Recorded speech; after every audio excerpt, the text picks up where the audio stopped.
Fala, meu xará Edu Elias, tá tudo bem com o amigo nesta madrugada? Um abraço ao Elton Serra e também ao Fã de Esportes. Aqui no Morumbi, no começo da noite desta quarta-feira, o São Paulo perdeu para a Ponte Preta de virada por 2-1. E não foi uma derrota assim para dar uma prejudicada no Palmeiras, que briga com a Macaca por classificação às quartas. Foi uma derrota merecida porque o São Paulo não jogou absolutamente nada. O São Paulo até saiu na frente, um gol de Caleri, quase nos acréscimos do primeiro tempo. E o São Paulo virou na frente do marcador, garantindo o primeiro lugar do grupo.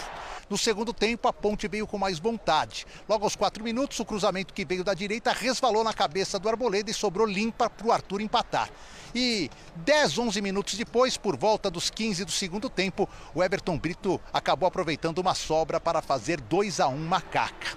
O São Paulo fez um jogo muito abaixo da expectativa dos mais de 22 mil torcedores que aqui vieram. E com isso, não garantiu ainda o primeiro lugar do grupo. Está classificado com 16 pontos, mas vai depender da última rodada continuar à frente do Novo Horizontino para nas quartas de final jogar aqui no Morumbi contra a equipe de Novo Horizonte. E essa má apresentação do São Paulo ficou clara nas entrevistas. Ouvimos Lucas e Caleri na saída dos vestiários. E os dois deram respostas fortes sobre tudo o que está acontecendo. A gente também tem consciência de que nossos últimos jogos foram muito abaixo, né? A gente não está satisfeito, a gente não está contente. O que a gente apresentou aqui hoje no Morumbi não é o nosso time, né? A gente está muito insatisfeito com essa situação. Não é culpa do treinador, né? É culpa da gente, que as coisas não estão acontecendo. Não são erros... posso dizer, táticos, são erros de qualidade nossa, de último passe, de tomada de decisão. Então, assim, não tem crise também, não tem desespero, a gente está classificado, mas é para a gente ligar um sinal de alerta. É para a gente ligar um sinal de alerta para a gente poder melhorar, para a gente chegar bem na fase decisiva. Não tem excusa para o que aconteceu hoje, mas eu tenho que ver o copo meio cheio. E o mais importante é que São Paulo vai classificar nas quartas de final. Tem muitas coisas para corrigir, todo mundo tem que dar um pouquinho a mais. Mas o mais importante é que a gente não pode jogar pior que hoje e que daqui para cima a gente tem que revertir essa situação porque está ficando feio. Então, eu tenho vergonha hoje de como a gente jogou. Como eu falei, eu sou o primeiro culpável de tudo. Vamos tentar trabalhar. Agora tem final de semana um bom jogo. Depois tem uma semana para trabalhar e tomara que a gente possa reverter a situação porque eu quero muito ser campeão. A Ponte Preta foi a 22 pontos ganhos, os mesmos do São Bernardo. O Palmeiras tem 17. Se o Palmeiras empatar nesta quinta-feira contra o Botafogo no Allianz Parque, Ponte e São Bernardo estarão classificados. É isso, xará Edu Elias. Grande abraço a você, ao Elton. Boa sequência de Sport Center. Obrigado, xará, pelas informações. Como esse jogo mexeu com o grupo do Palmeiras, né? Como trouxe no final ali do boletim o Eduardo Afonso. 22 São Bernardo, 22 Ponte Preta, 17 Palmeiras. Mas pega o Botafogo, que vem num trabalho de recuperação, mas o Palmeiras é favorito para chegar aos 20. Mesmo assim, ainda vai estar a 2 pontos dos outros 2 adversários. Mas o São Paulo não fez pensando no Palmeiras, não. Não conseguiu fazer, ficou muito claro isso. A dificuldade do São Paulo, que tinha a chance de se classificar em primeiro, mas agora tem essa disputa com o Novo Horizontino. Ele não quer jogar as quartas de final em Novo Horizonte, né? E a gente viu como saiu frustrado todo o time do São Paulo e o torcedor que vaiou no final. O regulamento permite essas distorções, né? Porque o Palmeiras não depende só de si e o São Paulo se classificou muito cedo. Então o São Paulo baixou também um pouco a sua rotação nas últimas partidas. Claro que há autocrítica ali dos jogadores, mas foi um jogo que mostra que o São Paulo está encarando o Campeonato Paulista, talvez pensando nos jogos mais complicados.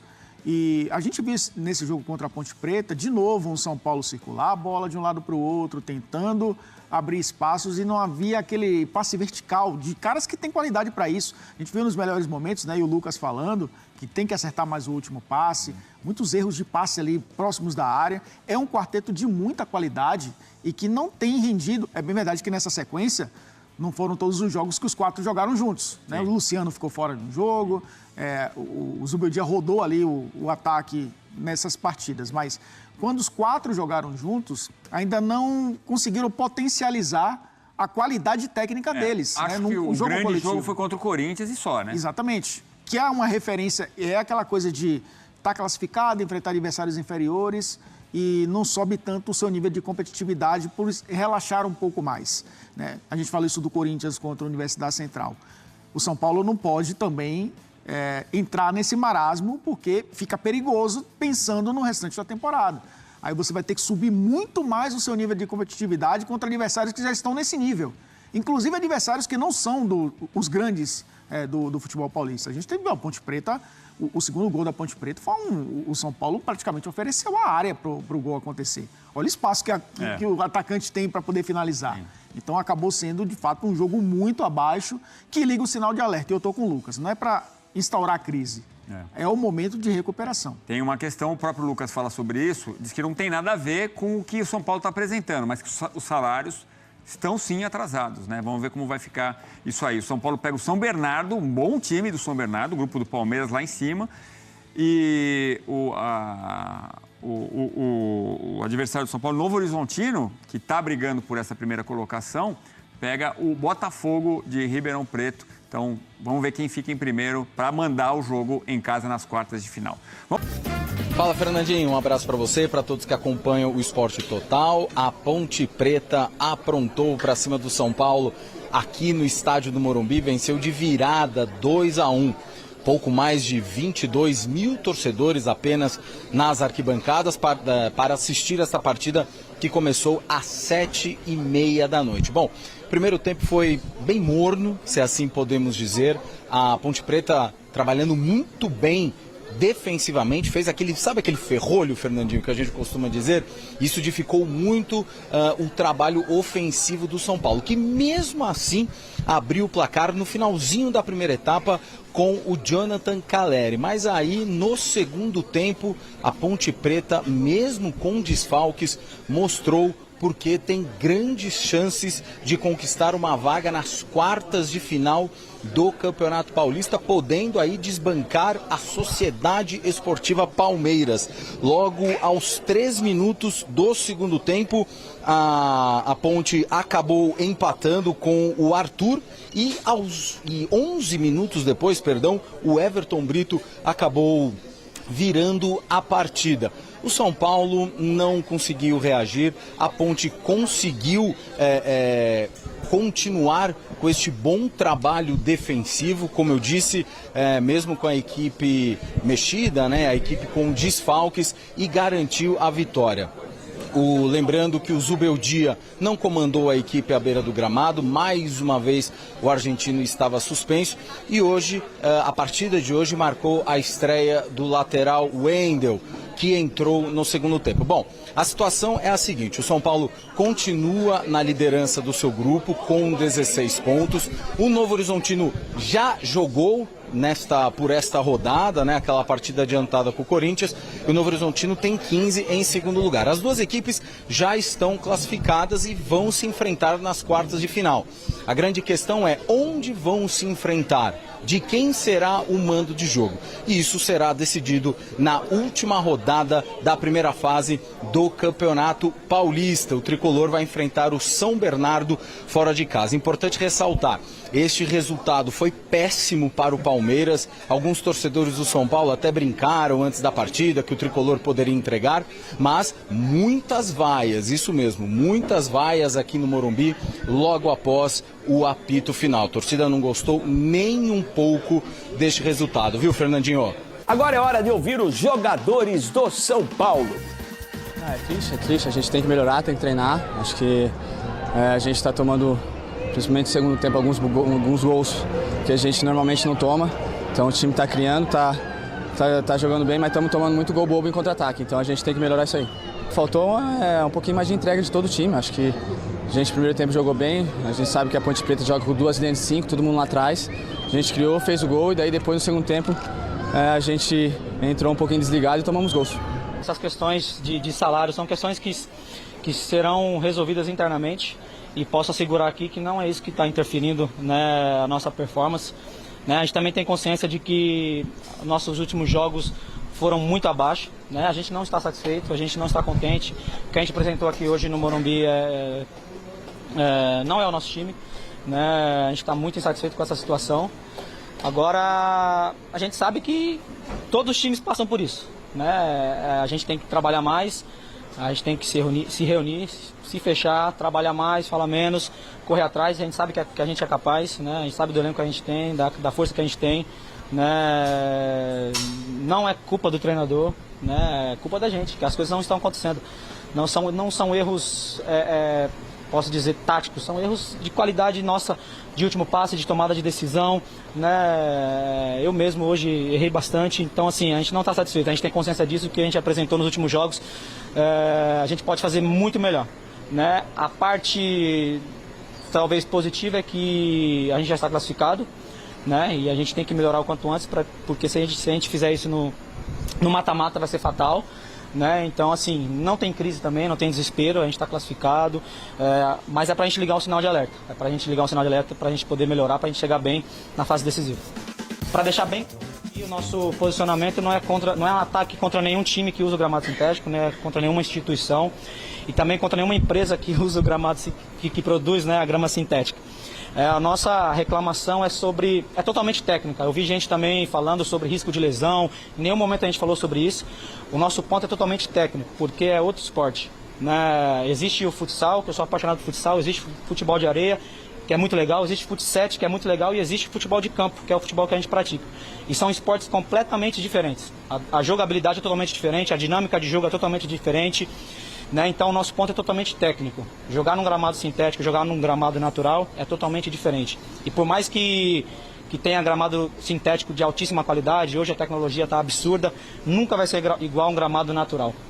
Então esse é o nosso ponto. Primeira coisa. E segunda coisa é que eu vi também gente falando que a gente não criticou o gramado natural ruim, que tem bastante também no Brasil. O nosso ponto é esse, a gente precisa ter gramado natural de qualidade. E para resolver esse problema não é com gramado sintético, a gente não pode tapar o sol com a peneira, é ter gramado natural de qualidade. Ter o mínimo de esforço de todo mundo para que tenha gramado natural de qualidade. Né? Pelo menos, sei lá, na Série A, Série B, a gente ter gramado natural de qualidade. Talvez para a Série C, séries mais baixas, que investimentos são menores, talvez sim, liberar o gramado sintético, a gente até entende. Mas com a força que tem o nosso futebol, o tamanho que tem o nosso futebol, a gente tem que ter um gramado natural minimamente com uma qualidade boa para a gente poder jogar. Né? Nas maiores ligas aí, você vê que não se usa gramado sintético. Então, assim, aqui no Brasil a gente não pode permitir isso. Todo mundo vê que no gramado sintético o futebol é completamente outro. Cada vez que você arranca, freia, vai para um lado, vai para o outro. A gente que tem um pouquinho mais de anos como nós, como Lucas, como eu, já começa a fazer o rebote, começa a sentir muito mais os joelhos, os tornozelos. Você não crava a chuteira, senão que você pega como se fosse no chão. E é completamente diferente. Não pode arrancar, frear do mesmo jeito. E obviamente que hoje em dia as ligas principais, a Premier League, a Liga Espanhola, a Liga Italiana, nenhum tem gramado sintético. Então eu sou muito a favor de que o Brasil volte a que todo mundo tenha o gramado natural, porque realmente para o televidente vai ser muito melhor. Então é isso aí, galera. Pra você que é São Paulo de coração e chegou até aqui, se inscreve no canal aí e deixa seu like aí pra estar fortalecendo nosso canal do São Paulo aqui. Galera, São Paulo aí, ontem, né, jogou contra a Ponte Preta. Cara, jogo horrível mais uma vez de São Paulo. Horrível mais uma vez de São Paulo. E eu só tenho uma coisa pra falar: o Zubildi ele tem que encontrar uma maneira pra isso daí. Porque já tá virando costume, todos os times que vim jogar com São Paulo, vim jogar todo fechado, explorar o contra-ataque. Cara, Inter de Limeira, o próprio o Velo Clube e agora a Ponte Preta. Os três times que jogaram com São Paulo com o mesmo jeito de jogar, fechadinho lá atrás, explorando os contra-ataques. E outra, a efetividade desses times em cima do São Paulo é absurda. A Ponte Preta ontem, em 2 lances no segundo tempo, fez o gol praticamente.